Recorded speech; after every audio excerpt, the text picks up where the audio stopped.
बिस्मिल्लाहिर्रहमानिर्रहीम। अस्सलाम वालेकुम नाज़रीन। पॉलिटिकल पॉइंट ऑफ व्यू से आप सर्च करें कि आज एक अहम ख़बर ये है कि कौमी असम्बली में बिल मंजूर हो गया है और ये वो बिल है जिसने इलेक्शन एक्ट 2017 में तरमीम की है।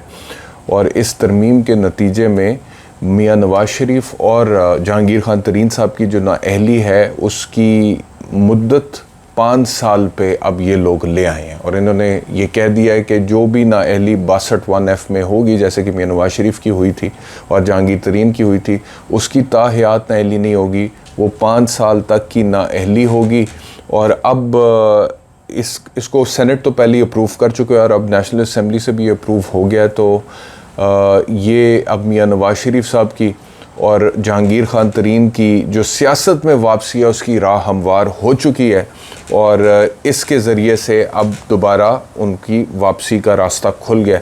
इसके अलावा इस बिल के अंदर तारीख़ का ऐलान जो इलेक्शंस के हवाले से होगा वो इलेक्शन कमीशन ऑफ पाकिस्तान को इख्तियार दिया गया है इन तरमीम में।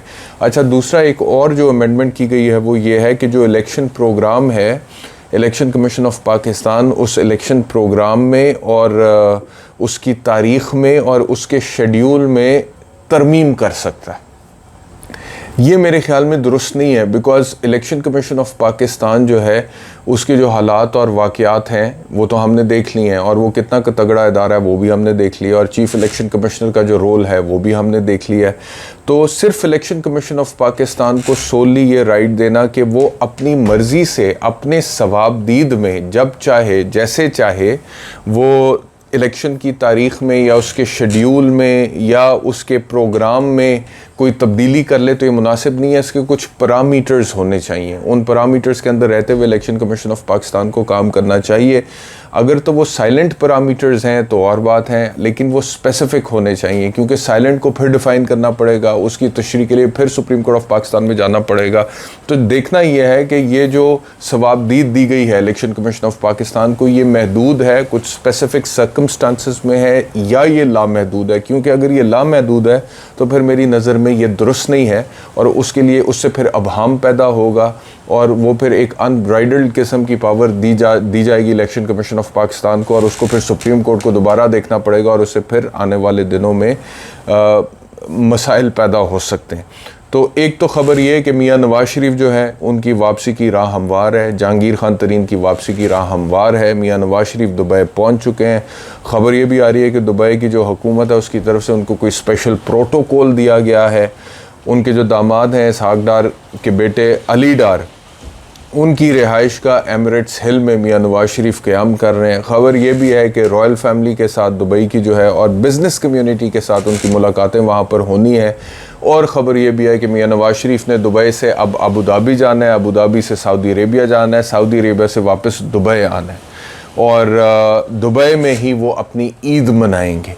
तो मुबारक हो पाकिस्तान मुस्लिम लीग नवाज़ के जितने भी वोटर हैं, सपोर्टर हैं, मियाँ नवाज़ शरीफ से जो मोहब्बत करने वाले हैं, उनकी जो राह तकने वाले हैं, आप सब लोगों को बहुत बहुत मुबारक हो कि इस बार आपके लीडर, आपके कायद मियाँ नवाज़ शरीफ जो ईद मनाएंगे वो उतनी दूर से नहीं मनाएंगे आपसे जैसे पहले मना रहे थे लंदन से, यानी कि पिछले 3 साल से। इस बार वो लंदन से काफ़ी करीब आ गए हैं, पाकिस्तान के दुबई में बैठ के ईद मनाएंगे। और जाहिर है कि जब मियाँ नवाज़ शरीफ लंदन में बैठ के ईद मनाते थे उसके मुकाबले में अब वो दुबई में बैठ के ईद मनाएंगे, तो क्योंकि दुबई का फ़ासला पाकिस्तान से कम है, तो जो मियाँ नवाज़ शरीफ का वोटर सपोर्टर और मोहब्बत करने वाला और जो चाहने वाला है और उनकी मोहब्बत में जो गिरफ़्तार है और वो जो कहता है कि मियाँ के नारे बजेंगे, वो जो है वो ज़्यादा अपने उसके दिल को सुकून ज़्यादा मिलेगा, क्योंकि उसकी ईद ज़्यादा अच्छी गुजरेगी। क्योंकि वो यहाँ पे बैठा हुआ कहेगा कि आज यहाँ से कम उतना फासला नहीं है। अब तो दुबई की 2.5 घंटे की फ़्लाइट है, 2-2.5 घंटे की। तो मेरा जो लीडर है वो दुबई में बैठ के ईद मना रहा है, तो उसकी ईद ज़्यादा अच्छी गुजरेगी और मेरे ख़्याल में उसके हालात में भी कोई बेहतरी आ जाएगी। मेरे ख़्याल में उसकी कोई बिजली का जो बिल है वो भी कम हो जाएगा। मेरे ख़्याल में महंगाई भी उसके लिए कोई कम हो जाएगी। मेरे ख़्याल में उसके बच्चों के फ़ीसों के मसले भी कोई हल हो जाएंगे, कोई हस्पतालों के मसले भी हल हो जाएंगे, कोई बेरोज़गारी का मसला भी हल, बहुत कुछ हो जाएगा मुझे लगता है।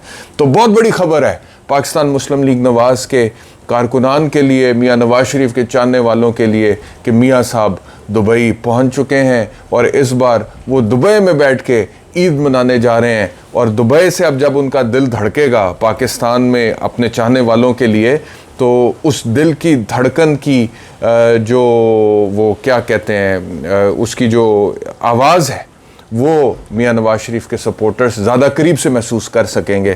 तो बहुत बड़ी ख़बर है, और मैं आई एम श्योर कि पाकिस्तान मुस्लिम लीग नवाज़ के कैंप्स में इस वक्त बड़ी खुशी होगी और वो मनाई जा रही होगी। तो ईद दुबई में होगी मियां नवाज शरीफ की। शहबाज साहब बहरहाल अभी तक लंदन में हैं, और लंदन में फ़िलहाल वो उधर ही हैं। ख़बर ये भी आ रही थी कि वो शायद लंदन से दुबई जाएंगे, हो सकता है वो भी दुबई में फिर ईद मना लें, मुझे नहीं पता, अभी ये ख़बर कंफर्म नहीं है, हो सकता है वो पाकिस्तान वापस आके ईद मनाएं, तो लेकिन ये पता चल जाएगा हमें।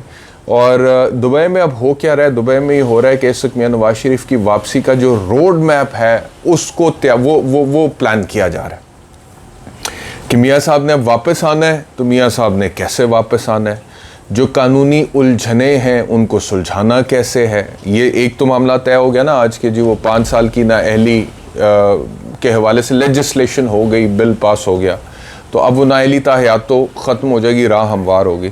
लेकिन अब इतना तो नहीं ईजी ले सकते ना मियां साहब को आपके जी बस नाअहली 5 साल पे लेके और मियां साहब वापस आ जाएं। अब कोई रेड कार्पेट होगा, कोई प्लानिंग होगी, कोई वेलकम उस तरह का होना चाहिए कि मियां साहब आएँ तो पाकिस्तान के अवाम खुशी से झूम उठें कि हमारा लीडर वापस आ गया है।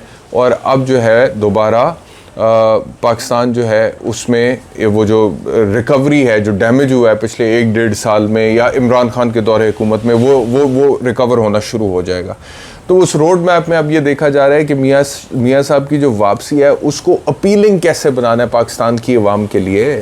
मतलब कि 3.5 साल जो मियां साहब लंदन में जाके बैठे रहे हैं, कम वॉट में पाकिस्तान में जो कुछ भी हो जाए, अवाम के साथ जो कुछ भी हो जाए, मियां साहब तो लंदन जाके बैठे रहे हैं। तो अब अवाम को कैसे कन्विंस करना है that the return of Mian Nawaz Sharif is a big event.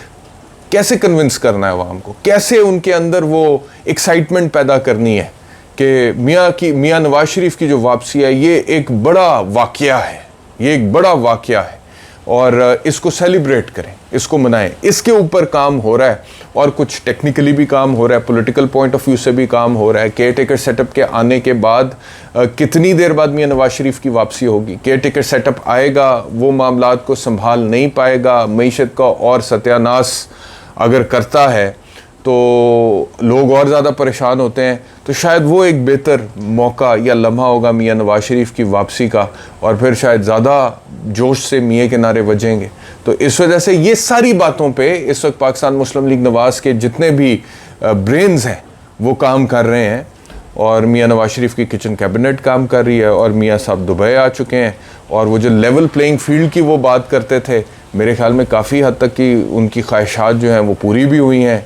और वो जो लेवल प्लेइंग फील्ड है, अब जब वो बिल्कुल आइडियलिस्टिक समझेंगे कि जो मेरी ख्वाहिश थी उसके मुताबिक हो गया, तो फिर मियां नवाज शरीफ इंशाल्लाह पाकिस्तान को अपनी आमद से जो है वो बिल्कुल बख्शेंगे कि जी मैं आ गया हूँ, ये मेरी वापसी हो गई है, और फिर लोग जो है they look forward to his return.